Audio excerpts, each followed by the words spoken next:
Instagram teen accounts have automatic protections for what teens see and who can contact them, plus time management tools. And Instagram will continue adding built-in safety features to help create age-appropriate experiences. Learn more about teen accounts and Instagram's ongoing work to protect teens online at instagram.com/teenaccounts.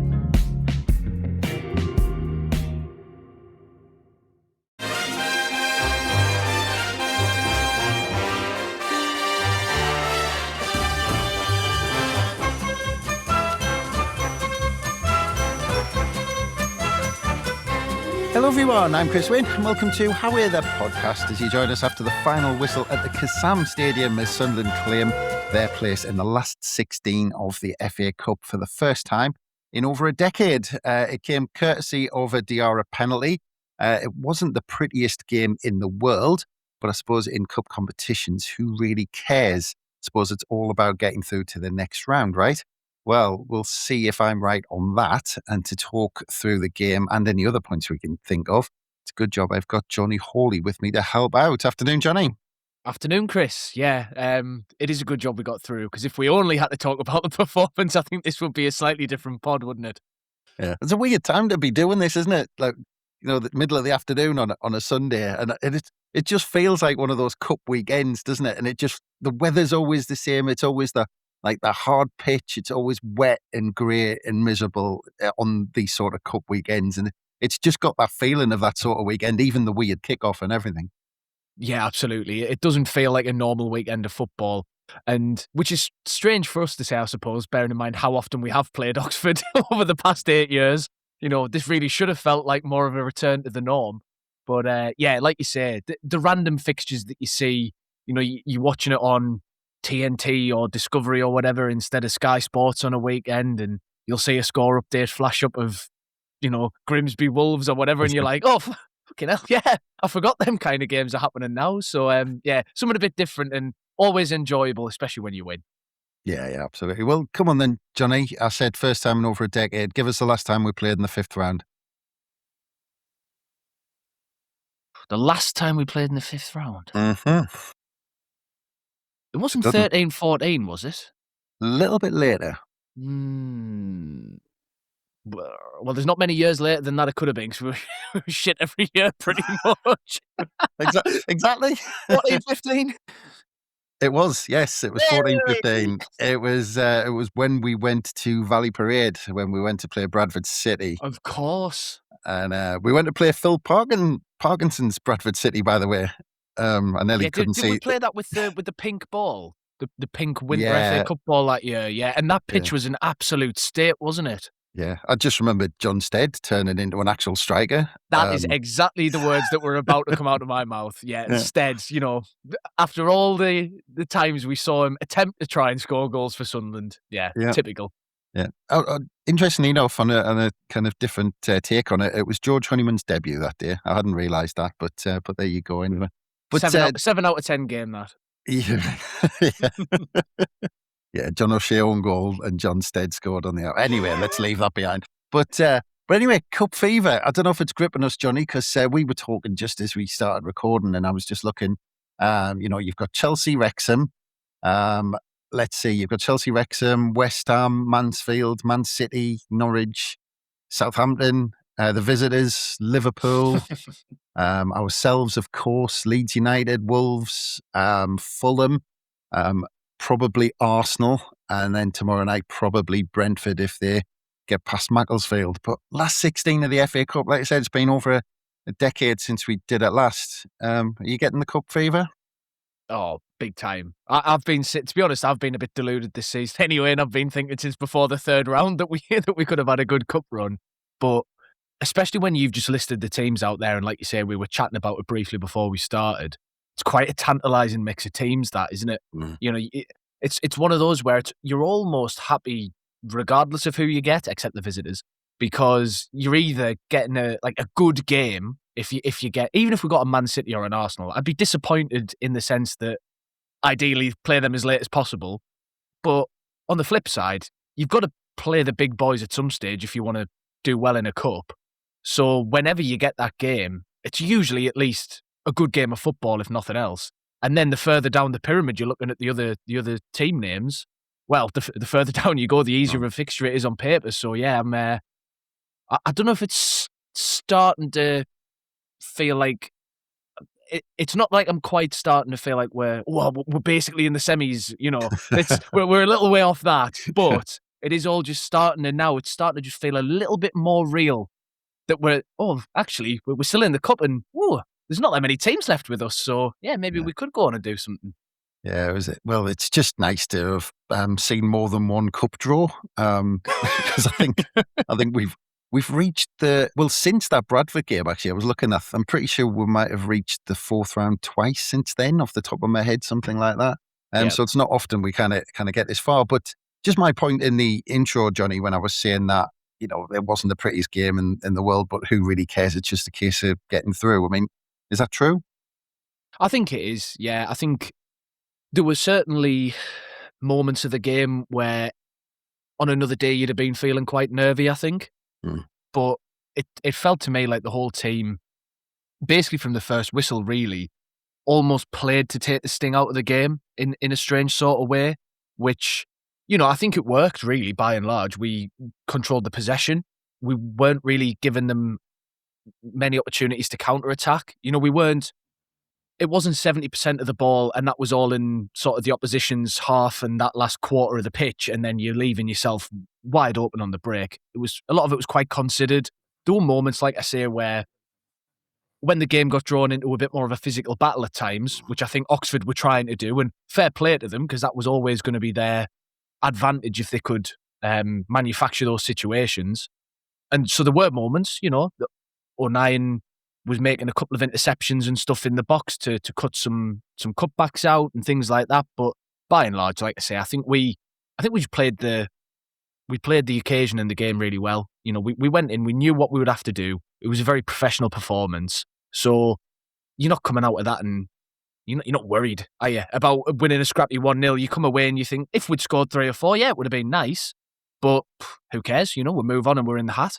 Yeah, as much as the commentator wanted to drum up a bit of drama, and then I just never felt nervous in the slightest. It was like, as I was watching it, what I was comparing it to, and if anybody with a mate who was much smaller than you, or a younger brother or something, when a bigger person puts their hand on their head and that person's just throwing punches. Come and get us. Yeah.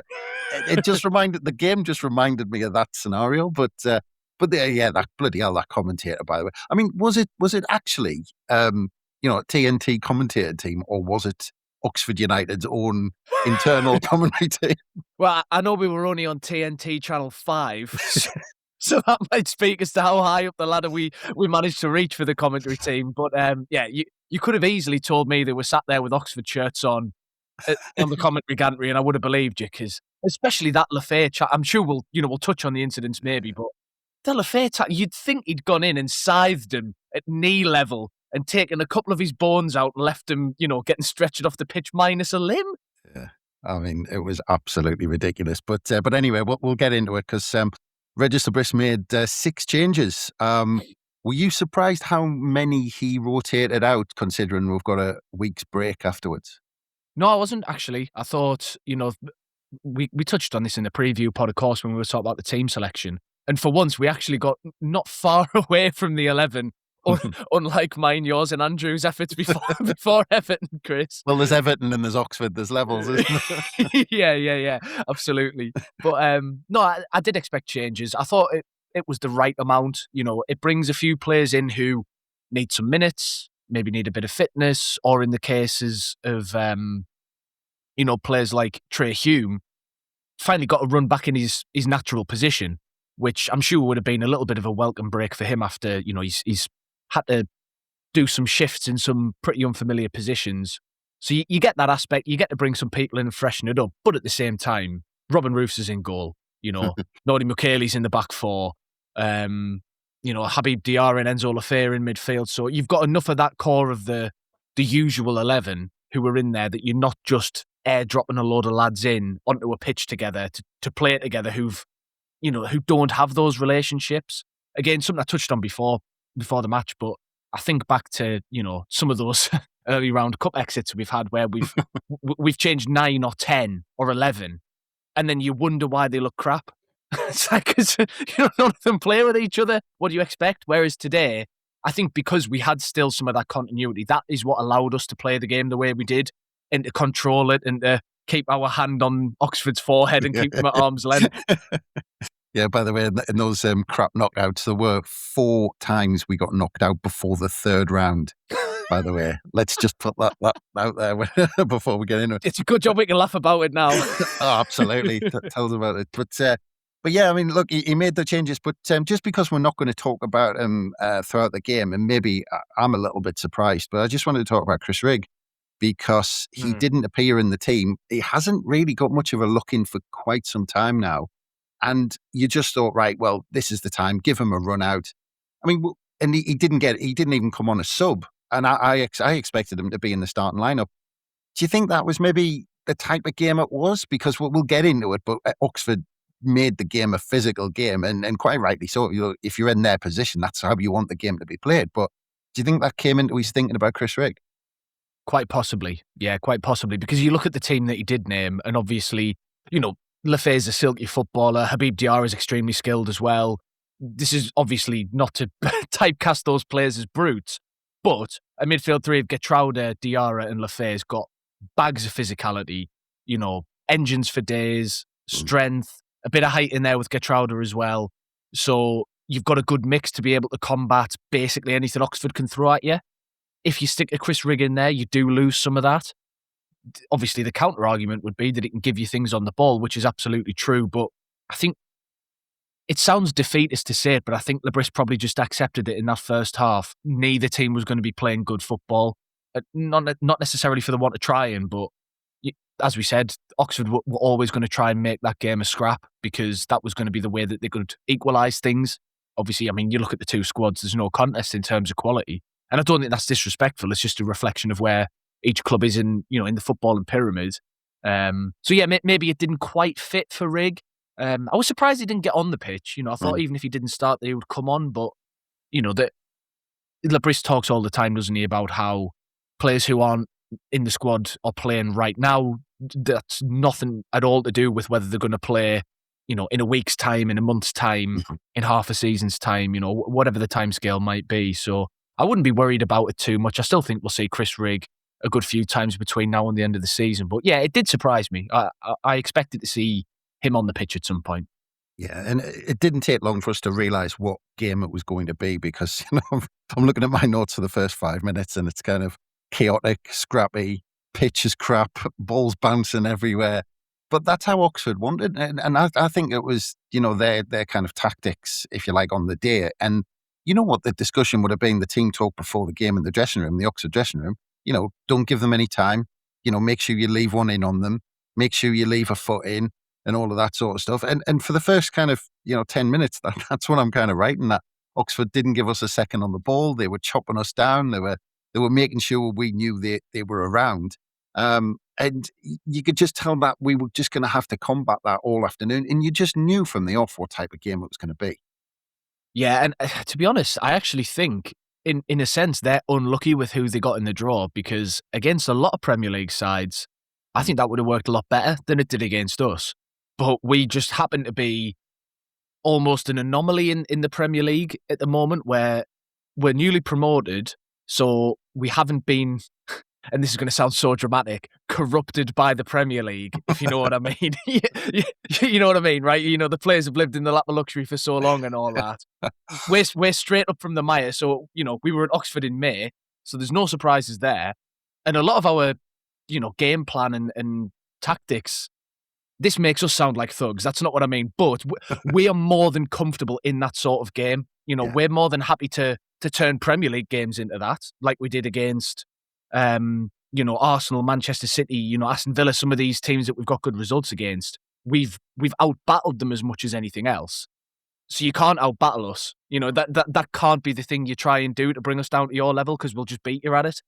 And whereas if it had been, another team on another day, I think it's quite possible Oxford would have got a bit of joy because I thought they were better than the scoreline will suggest in the end. I don't think they were great, but that was not a rollover. That wasn't one of those FA Cup, Premier League to a lower league teams where it's a foregone conclusion from kick-off. So, yeah, I think they can count themselves a little bit unlucky in that sense. Yeah. Oh, no, definitely give them a lot of credit. I thought actually they put up a good game. I thought, we will go into it, but we had a lot of control over the game. But I still think Oxford gave as good as they got and made it physical and made it the game we really didn't want it to be. But just quickly though, I mean, just on Oxford, seeing the car park behind the goal and all that sort of stuff. No, but look, don't get us wrong. I don't want to sound like a football snob at all because, the first season in League One, I thought, oh, this is brilliant. Some of the grounds were going, it was fantastic. But I tell you what, it didn't half remind you of those weekends where you're going, oh, we're going to Oxford or we're going to Shrewsbury or we're going to, a ground like that. It just smelled of it, didn't it, those years in League One? Yeah, and it's like, we've had some of these midweek or evening games in the Premier League against Liverpool and Man City and that. Some people are like, oh, people won't turn up, it's cold. I'm like, right, go to Fleetwood on New Year's Day, yeah, and tell me that it's cold at the Stadium of Light against Man City. Okay, and this was very much one of those. It's great though. Like you say, I don't want it to come across as snobbery at all because, these are the teams that are, the heartbeat of English football. These stadiums, these fan bases. This is what makes English football, in our opinion, obviously, the best game in the world. I will say it's nice to see it once in a while in the cup rather than every week in the league. That's the point. You don't want to see it, whatever it is, 46 times, or 20 odd times a season or whatever it is. Or was it Gillingham where they had that temporary stand? And Absolutely, yeah. But anyway, before we get into the penalty and all the action, I think it's time for us to take a quick break. So we'll be back very soon. And welcome back to How the Podcast. And we're just about to get into some of the action because we had a couple of scares early on, but I don't know, in those early stages, Jonny, I just felt like we allowed the game to be too chaotic. And I was just wishing I was like, put a foot on the ball. Just let's keep the ball for 5 minutes, make Oxford run around a bit and realise who they're playing. But we almost kind of, Oxford drew us into the game that they wanted to play, which was kind of booting the ball up and playing long balls and giving it away. And then just a mess in the middle of midfield where there was legs and tackles going all over the place. And I just wanted us to calm it down a little bit. Yeah, it was very frenetic, wasn't it? That opening period of the game. And you're right, again, I don't think either side particularly created anything from it. There was very little chance creation in the whole game, if truth be told. But yeah, we were getting sucked into it in the sense that I thought we became a little bit basketball-y. It was one end, right, let's get up the other end immediately. We've been up one end, right, let's all sprint back the other end immediately. And, there was not even disjointedness because the problem was the team were trying too hard to connect with each other in a strange way. Like every time somebody looked like they had a couple of yards of space on one wing or the other, immediately we were trying to get the ball straight through and let's get them in behind. So that's great. It's great ambition. And I want to see us trying to get people on the ball in the final third, but there are times it's okay to just hold the ball.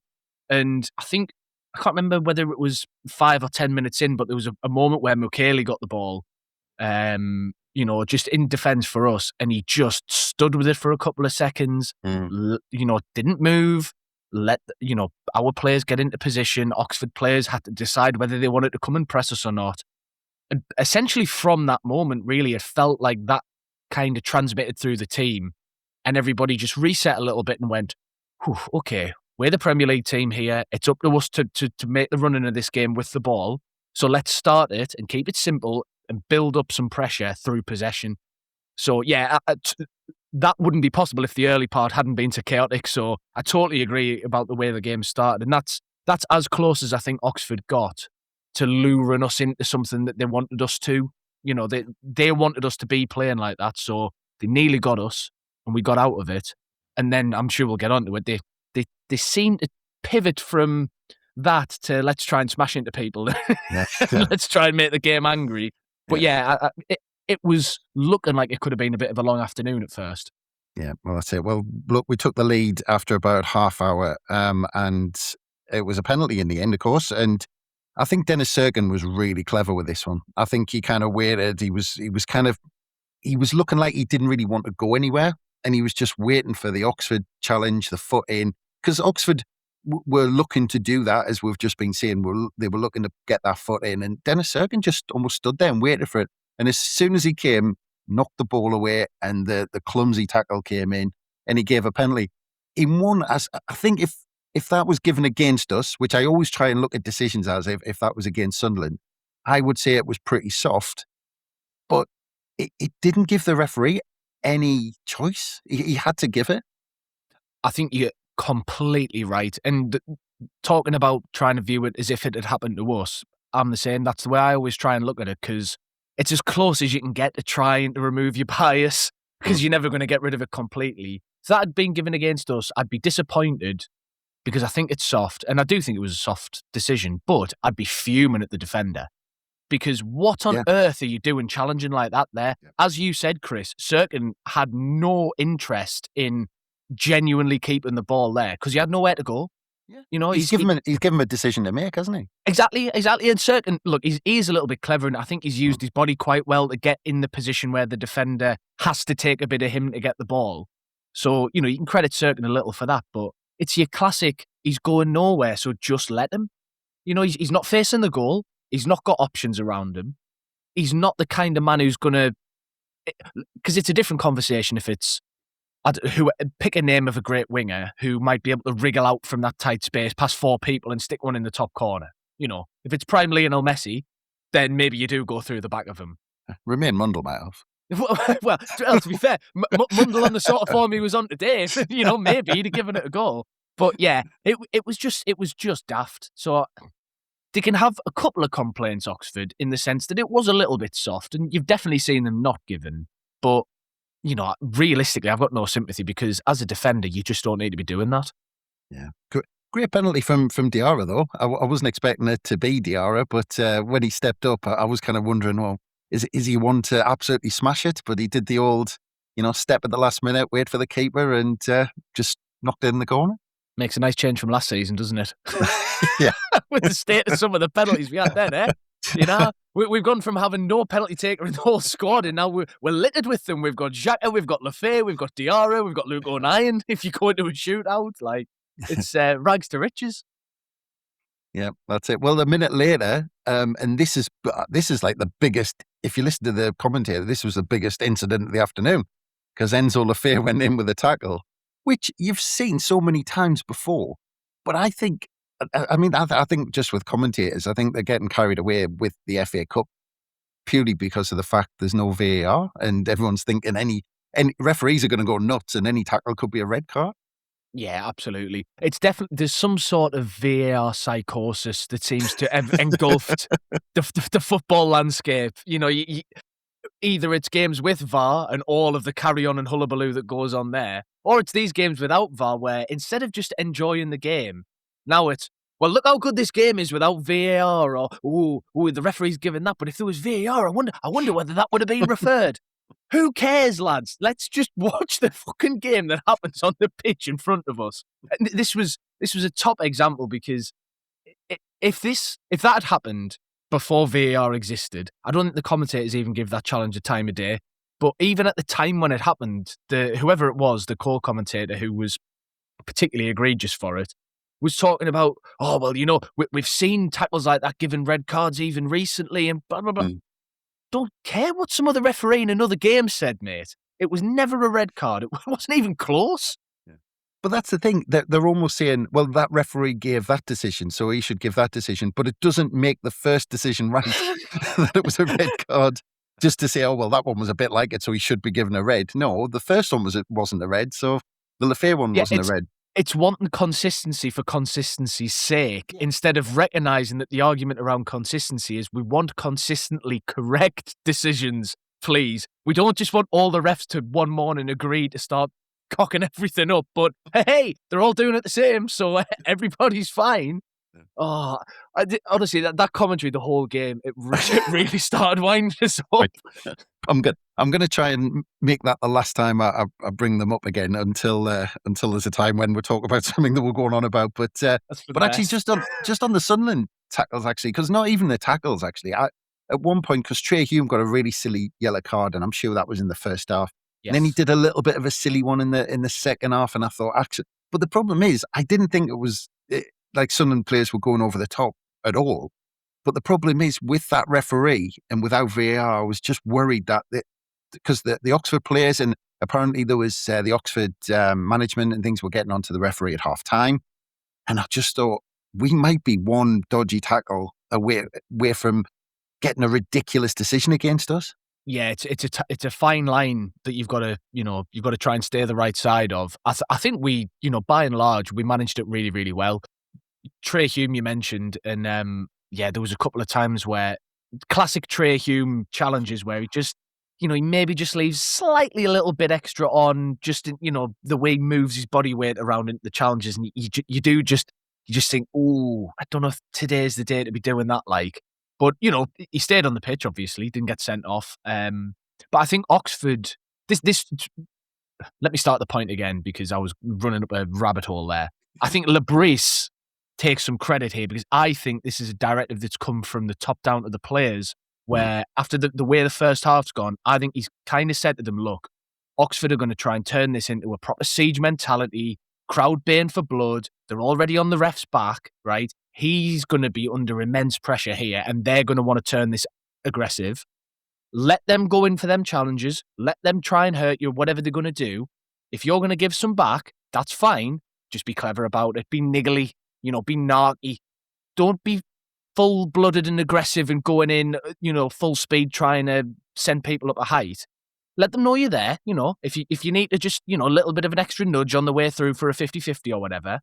And that way, we stay a little bit more under the radar for the referee and we wind them up even more. And I think there was moments in that second half where Oxford players, a couple of them were looking like they were getting close to losing their heads. So I think it was, this is, obviously speculation on my part. I don't know if Lebris has said that, but it seemed like it was a bit of a concerted effort. Whoever it's come from, I think the team on the pitch in the end, they navigated a potentially very difficult second half in the end very comfortably. Yeah, they really did. And we made changes on the hour.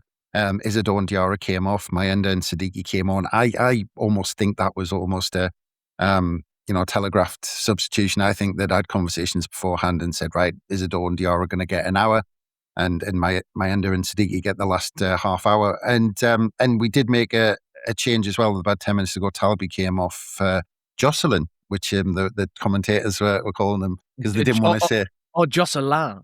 Oh, Jocelyn. Yeah, they didn't want to say Talby has come off for Tarby, clearly. But cowards.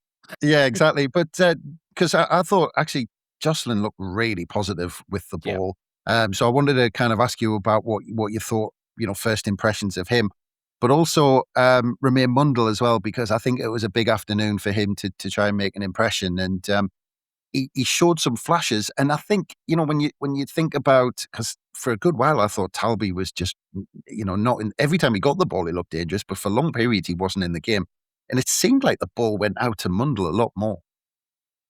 I think it's been actually quite a common feature of our build-up play for a number of weeks now, where we do seem to, we not so much overload one side as in truck all the bodies there, but we tend to almost identify a primary flank almost, and a lot of things seem to funnel down there. Now, I'm not a tactics analyst. A lot of this could also just be, especially in the Premier League, opposition teams can be very, very good at forcing you into the areas of the pitch they want you to be in.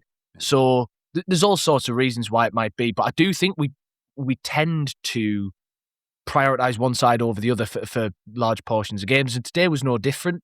Mundle, I thought, was really, really positive, really bright, was taking people on, which has been something that he's taken a bit of criticism for over the past few weeks in the Premier League, which, in some ways fair enough in terms of based on the output that he's been providing, but, I think a little bit harsh some of the criticism he's had. But today he looked much more like the Romain Mundle that we've seen before in a Sunderland shirt, who's able to take people on and beat them, and he's able to maintain control of the ball in those tight areas. So I'm hoping that'll do his confidence some good, because, we know there's a good player in there, and he's suffered a lot of injuries and stuff.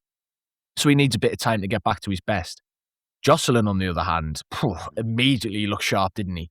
He looked like a player who's absolutely gagging to get on that pitch for Sunderland, which is a brilliant sign. He looked fit.